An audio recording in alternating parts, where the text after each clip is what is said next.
Júlio, você esteve aqui, a gente estava lembrando de 2010. 2010, né? Você estava na Caixa. Na Caixa, né? Econômica ali. Na Caixa Cultural. É. Foi lá que eu assisti a Descoberta das Américas. É, lá foi bem legal também, né? Porque não era bem um teatro, né? A gente teve que montar aquele palco, aquele ambiente meio vazado. É. Mas a gente gosta de qualquer lugar. Né? Rolou bem pra caramba. Quando eu estava lotadésimo aqui, as pessoas na porta, se estapeando. É, aquilo foi bom também, né? Um espaço generoso. Né? Você montou a peça quando? Olha, a gente está trabalhando desde de 2004, a gente começou a rodar, mas a gente estreou em 2005. Então a gente está entrando na comemoração dos 10 anos. Primeira década de existência. Primeira década. Então, assim, a perspectiva, esse é o 9º ano, então já que fizemos 9, vamos fazer 10 mesmo. O texto do Dario Fo é antigo? É de 92. De 92. Quando fizeram, foi comemorado os 500 anos da Descoberta da América, pediram para ele um trabalho e ele fez esse trabalho, muito irônico, essa revisitação histórica em cima do... Pegou fontes históricas bem né, consistentes, tipo cabeça de vaca e tal. Esse cabeça de vaca que foi um cara que existiu, né? Inclusive deixou relatos. O texto dele, o Naufrágios e Comentários, que é um livro que é publicado inclusive pela LPM, você acha no Jornaleiro. Se você pega a primeira parte dos naufrágios, você identifica todas as passagens que o Dario Fo pega e cria esse personagem João Padan, que é um personagem que é o fictício da brincadeira, que é o contador da história, que conta com aquela urgência. Como é que a coisa aconteceu, né? Eu estava lá, eu vi. Acabei de chegar. Acabei de chegar. É mais ou menos isso. Então, assim, o Dario Fo, ele é um cara extremo, que tem uma inteligência, assim, né, mordaz mesmo, então ele não perdeu tempo. Já que pediram, vocês querem mesmo? Então tá aqui. Vamos comemorar. Quase se arrependeram. Vamos comemorar? Comemorar o quê, né? Comemorar o quê? Então, a gente pegou essa tradução, fizemos em 2000, eu e a Alessandra Vanucci, que é a diretora, por conta dos 500 anos do Brasil, né? E fizemos para fazer uma leitura...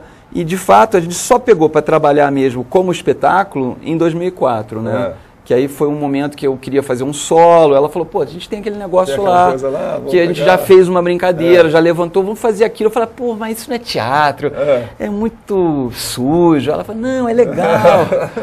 Me instigou e estamos aí, 10 anos se passaram. 10 anos se passaram, né? Tá aí fazendo a Descoberta das Américas. Agora no Parlapatões. Exato, então estamos aí nos Parlapatões, porque é uma sede que um espaço que tem a cara nossa também, né? Compacto, o pessoal está sempre circulando por aí, né? E então era a oportunidade, a gente sempre quis voltar para São Paulo, porque São Paulo... Você apresentou pouco aqui, na verdade. Eu sempre estive ciscando por aqui, no Teatro nas Universidades, que era o projeto do Paulo Goulart, a gente fez durante 4 anos, mas sempre periferia, fazendo uma ou outra apresentação, que foi muito legal, porque até hoje o pessoal volta falando que viu não sei aonde, pau do teatro, na universidade. E logo no início fizemos 4 semanas do Sesc Pinheiros e depois aquela temporada que foram 2 semanas. Então agora a gente queria começar mais o ano, né? Então estamos lá sábado e domingo, né? Até final de fevereiro, talvez a gente fique até final de março. Estamos decidindo isso essa semana, é possível. Vamos mostrar um trechinho aí da Descoberta das Américas e depois quero conversar com você sobre uma questão da peça aí. Legal, vamos dar uma olhada? Júlio Adriano, na Descoberta das Américas. Quando voltamos à beira-mar, vimos ali servido o grande banquete de recepção, com todo tipo de iguaria, e carnes de caça, bebidas fermentadas, frutas exóticas. E lá deu-se o primeiro grande encontro, a grande troca de olhares, palavras, presentes. Eles nos ofereciam não só pérolas, mas também pedras preciosas.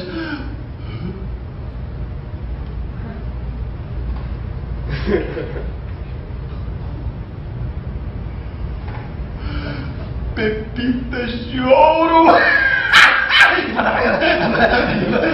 Em troca oferecíamos vidrinhos, espelhinhos, perfuminhos que eles adoravam. Até que acabou o vidrinho, acabou o espelhinho, acabou o perfuminho. Mas ainda havia muita riqueza. Muito ouro! Aí você pegar os gurizinhos, então pega o menino, vambora, bota no barco também. E a menininha grandinha já petinho durinho, vambora, vai dar boa serviçal, carrega a menina também, vambora. Aí os homens não gostaram. partiram pra cima da gente segurando o tacape. Ainda teria bobagem, estava só levando o pessoal pra dar uma volta de barco, conhecer nossa rainha. Daqui a uns 2 anos a gente tá de volta. Não adiantou. Partiram pra ignorância. A coisa ficou feia. Os caras partem pra ignorância. Pô, os caras começaram a nos agredir, cara. É um absurdo. Todo tipo de objeto contundente arremessando, nós ali espremidos entre o mar e a terra. Aí o comandante faz o quê? Manda preparar os canhões. Ele tem o primeiro grande massacre. E é legal que nessa sequência você vê uma ação bem intensa, bastante cômica. Na próxima cena, a sequência, é um silêncio absurdo, porque é uma cena muito intensa, onde tem essa encenação dessa batalha, um massacre, e ele vê aquele massacre, e aí eu dou uma pausa grande ali, e o público fica sapatinho ali, fica assim. E aí eu falo, acabei ficando por ali com aqueles pobres infelizes. O cara fala, pô, mas eu só pensava em voltar para minha terra, para minha casa, mas cada vez mais distante. É um espetáculo que não é uma comédia, né? Agora, uma coisa que eu estava vendo ali, por exemplo, tem uma dramaturgia também do gesto. Sem dúvida. Quer dizer, não é simplesmente o texto. Quer dizer, isso foi, acho que o gesto acompanha, reforça, não, acentua. sem dúvida. A dramaturgia é tripla, assim, né? É uma coisa que é texto, ação física e uma ação verbal que não é texto também, né? Então, tem momentos que a gente nem entende o que você fala. Tem hora que não é para entender mesmo. Mas não é para entender. Tem hora que não é para entender. Né? E é curioso porque a coisa foi amadurecida junto. Porque a gente tinha um texto que a gente traduziu, que era um texto formal, que estava no papel. A Alessandra falou assim, porra, isso aqui é ruim de falar. Não dá para falar. Acho que falta alguma coisa. Então ela falou assim, a grande sacação foi ela falou, conta essa história. Esquece do texto, conta a história. E aí eu comecei a tentar lembrar, ela falou, não pensa nas palavras, pensa na história. Conta, inclusive com o lapso do que que aconteceu depois. Isso vai incorporando, né? Essa urgência de contar, mas tentando lembrar. E isso foi o grande achado, porque naturalmente eu trouxe uma coisa que é minha, uma espontaneidade, que é de falar, né, com o gesto, falar com o som da coisa. Isso era uma coisa que eu já tinha, mas que veio à tona, e ela falou, pô, vamos organizar isso, vamos trabalhar a partir... Agora trabalha-se em cima disso. E eu tive muita resistência no começo, que eu tinha medo de fazer aquilo, que eu falava assim, pô, isso não vai dar certo. E ela foi a grande responsável por eu não desistir, né? Então, tem todo esse crédito aí, assim, até acredito que a contribuição dela principal tenha sido essa, né? De fazer com que eu fizesse o trabalho e ficar ali me mantendo, né, no compromisso. Isso ao longo do tempo, sofreu alterações? Sim, acredito que o espetáculo é bastante, eu vejo essa filmagem de 2010, é bastante o que é hoje ainda, mas já era bastante isso no início, só que era menos respirado e era mais e tinha menos nuances, então era uma coisa mais suja mesmo. E tem essa coisa que você vai se assentando também, né, no espetáculo. Você vai vestindo, né, o espetáculo. E ele tem nuances, assim como eu te falei na sequência daquela cena, tem momentos que são grandes silêncios, grandes pausas.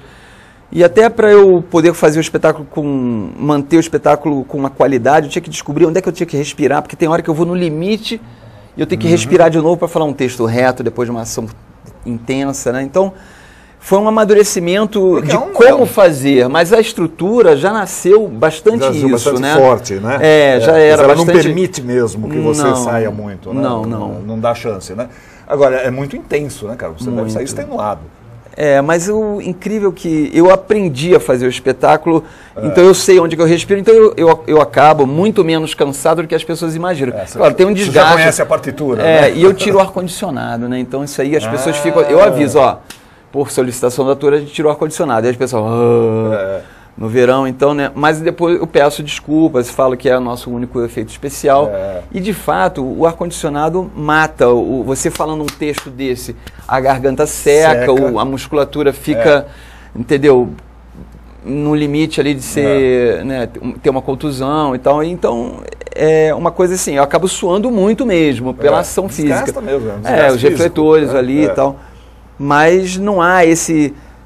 tem uma regra, assim, de uma vida regrada, né? Então, eu estou apresentando, eu estou me cuidando desde o dia anterior, né? a gente não é mais criança, tem que ir pelo atalho, né? É aquele cantor de ópera, não pode tomar sorvete, né? Pois é.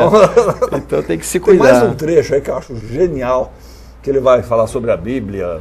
Isso aí é a segunda parte do espetáculo, assim, é o terço final do espetáculo, que é uma mudança.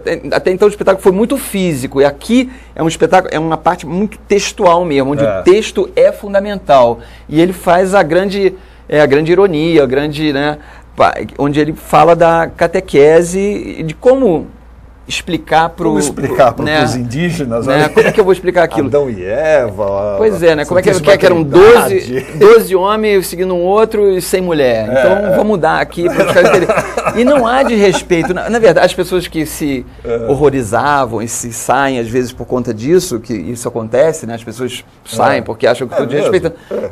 Mas na verdade, elas não param para perceber que é uma tentativa de mostrar como é difícil você explicar uma coisa para uma outra cultura, que aquilo não pertence a ela, né? Então ele tinha que na verdade, dar um jeito de... É o mesmo estranhamento que a gente tem hoje em dia, por exemplo, entre o lado ocidental e oriental, a questão do Islã, por exemplo. Exato. Quando você não entende direito como é que funciona aquilo, então há uma tendência a você menosprezar, mas na verdade é fácil você eliminar, não aceitar, né? Refugar. Então... Mas, na verdade, ele saca, ele tem uma grande sacação, que ali ele já está começando a mudar a alma dele. Ele fala, eu já sei como é que... Mas ele é ingênuo, ele acha assim, os espanhóis, ele fala, os espanhóis, né? Ele não se inclui, né? Não se inclui. Matam vocês porque vocês não são cristãos, então deixa comigo, vou ensinar vocês. E assim, ele acha que... Ele de fato acha isso. Problema, e ele tenta fazer o possível. Só que isso não é verdade. Quando ele vai lá e você fala, não, são apenas nossos irmãos e cristãos que vieram a conhecer a vocês, aí tem o confronto final. Só que aí a história é outra, né? Vamos dar uma olhada. Júlio Adrião, Descoberta nas Américas. Vamos falar sobre Adão e Eva, o paraíso, o fruto proibido, não é? Bom, logo de cara tem um problema, eu não tinha a menor ideia do que fosse uma maçã. Então eu já falei que era uma manga, pronto. Falei de Adão, Eva, primeiro homem, primeira mulher, não sei se acreditaram, mas eu estava Adão, Eva, primeiro homem, primeira mulher, não daram, semearam, verdade. Aí já passei pro paraíso, botei paraíso, aquela terra muito verde, muito sol, muita água, muita caça, todo mundo pelado, quando quisesse, quando quem quisesse, só não podia comer manga. Então eu expulso no paraíso, nós estamos aqui nessa terra muito verde, muito sol, muita água, muita caça, todo mundo pelado, quando quiser, comendo quem quiser, comendo, inclusive manga. E ninguém mandou a gente ir embora até para não casar, calma, atenção, calma, atenção, não acabei, ora. Vamos adiante, muito bem, silêncio. Vamos para outra passagem.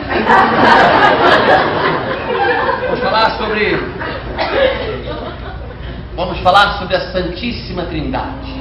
O Pai, o Filho, o Espírito Santo. Não é? O pai foi simples, todo mundo tinha pai, então tinha tido pai, então era, pai, o pai o pessoal respeitava, mas naquela época ela falava, pai, tem que respeitar, que nem a gente, aí já passei pro filho, botei um filho bem moderno, com os cabelos compridos, que nem eles, já se batizaram, botei a barba, que juntinho, se batizaram, mas aí como é o nome desse aí? Jesus, é o filho, e o que é que Jesus, o filho já fazia? Jesus era um casto, bom, puro, pregava o amor, a igualdade, a fraternidade, esse sabia das coisas, justamente esse, era como se fosse assim, tipo, o mocinho da parada, Jesus, o Filho de Deus, é o mocinho da parada. Sigamos adiante, na verdade a única pequena dificuldade dessa parte da lição foi explicar que o terceiro da Santíssima Trindade era um pombo.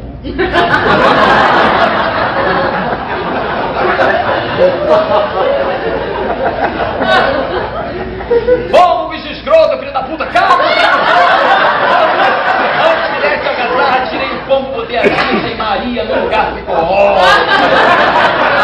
batizaram, respeitaram, seguimos adiante e tal. Enfim. O pombo ficou difícil, né? Eu não entendi. Logo um pombo, né? Os caras não gostavam de pombo, né? Não, tira o pombo, bota a Virgem Maria, ficou ótimo. Mas, cara, eu acho isso genial do Dario Fo, entendeu? Porque ele tem vários textos que fazem essas revisitações e ele aproveita do bom humor, do senso, essa capacidade, porque o riso, depois que você ri, você pensa assim, de que eu tô rindo? Né? E você vê que a história em si não é muito engraçada, mas assim, é a nossa história, né? É uma história que está sendo contada até hoje, está sendo escrita hoje, né?